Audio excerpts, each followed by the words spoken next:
Nosso Deus é o Deus do impossível. Zacarias capítulo 8, versículos 1 a 6, fala o seguinte: O Senhor Todo-Poderoso falou comigo e disse: Eu tenho um grande amor por Jerusalém, um amor que me faz ficar irado contra os seus inimigos. Eu voltarei para Jerusalém e ali morarei. Então Jerusalém será chamada de cidade fiel, e o monte do Senhor Todo-Poderoso será chamado de Monte Santo. Mais uma vez, os velhinhos e as velhinhas, com as suas bengalas na mão, vão se sentar nas praças de Jerusalém. E as praças ficarão cheias de meninos e meninas brincando. Isso pode parecer impossível aos que voltaram do cativeiro da Babilônia, mas não é impossível para mim, o Senhor Todo-Poderoso. O povo de Jerusalém tinha acabado de voltar de um exílio na Babilônia e foram 70 anos de muita destruição, física e mentalmente falando. Eles foram destruídos basicamente de fora para dentro, acabando assim com o estado físico, assim como o estado psicológico, enfim. Ali na Babilônia eles eram tratados como escravos, que de fato eles eram escravos. E eles estavam já no estado assim, vazios de esperança, um estado de choque, vamos dizer assim, em pânico. Muitos daqueles que foram exilados já estavam transformados, muitos morreram na Babilônia, e os que voltaram, muitos voltaram totalmente mudados daquilo que eles eram quando foram. Imagina você, para a gente tentar entender essa comparação de uma forma mais viva, imagina você assistir a pessoa que você mais ama nessa vida morrer, num processo lento de tortura. Imagina você ser torturado, a pessoa que você mais ama sendo torturada e você assistindo. Ou a pessoa que você mais ama sendo abusada sexualmente.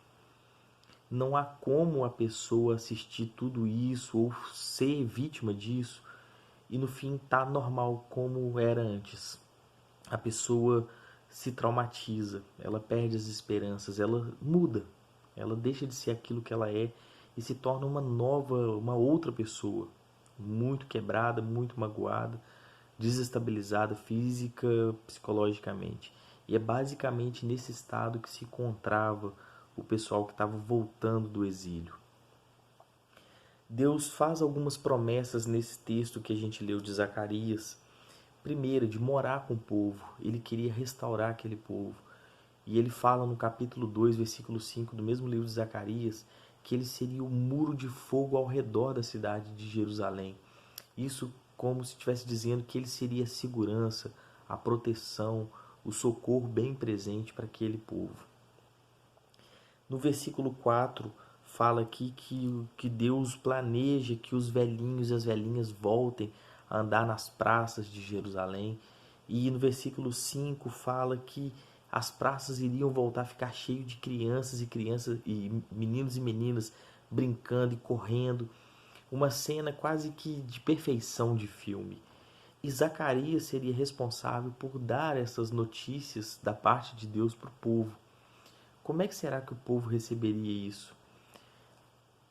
Aqui no versículo 6 vai falar o seguinte, que ao povo isso pareceria impossível, visto que eles estavam totalmente quebrados, né? E essa era a missão de Zacarias, pregar o Deus do impossível. Por quê? Porque no verso 6 o próprio Deus fala que para os judeus ali, o que parecia ser impossível para Deus era totalmente possível. Deus poderia reverter esse quadro que a Babilônia havia causado nos judeus. Se a gente abre a nossa Bíblia, a gente acha tantos e tantos casos de milagres realizados pelas mãos de Deus através de pessoas que se eu ficasse contando aqui, a gente ficaria dias aqui. Mas pensa só, o Deus que ressuscita Lázaro. Lázaro tinha 4 dias que já estava morto, já estava fedendo o cadáver. E Deus usa Jesus Cristo para ressuscitar Lázaro. Ou o que a gente pode dizer de Moisés, que bate o cajado na água, no mar, e o mar se abre. Imagina você batendo lá no mar, em Cabo Frio, e aquele mar se abrindo.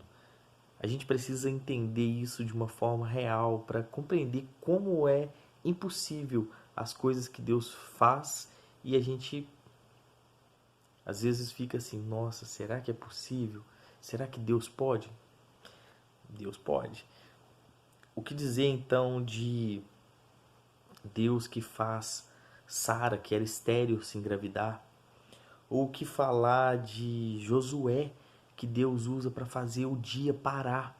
O sol e a lua congelaram, a terra congelou para que uma batalha fosse terminada.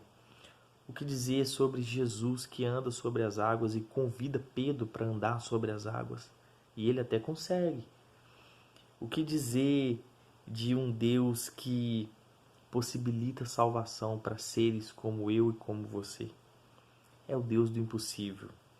Não há nada na nossa vida, ou não há nada na sua vida, não há nada na vida de quem você conheça que seja, que tenha algo que seja impossível para Deus. Tem muitos outros exemplos na Bíblia e fora da Bíblia também. A gente vê a mão de Deus agindo de forma milagrosa, realizando impossíveis. Quantos e quantos milagres, né? O fato é que a gente precisa recorrer a Deus. Eu desconheço os seus problemas, eu desconheço as suas impossibilidades. E eu sei de uma coisa, se aquele povo que voltou do exílio estava totalmente em estado de choque, passado por transformações horripilantes, Deus ele falou, olha, eu consigo e vou fazer o impossível por vocês. Eu vou mudar a história de vocês. E é a mensagem que fica para hoje. Nós precisamos crer que nosso Deus é o Deus do impossível e que Ele pode fazer a qualquer tempo mudar uma situação que para a gente é aparentemente irreversível. Para Deus, tudo é possível. Deus te abençoe.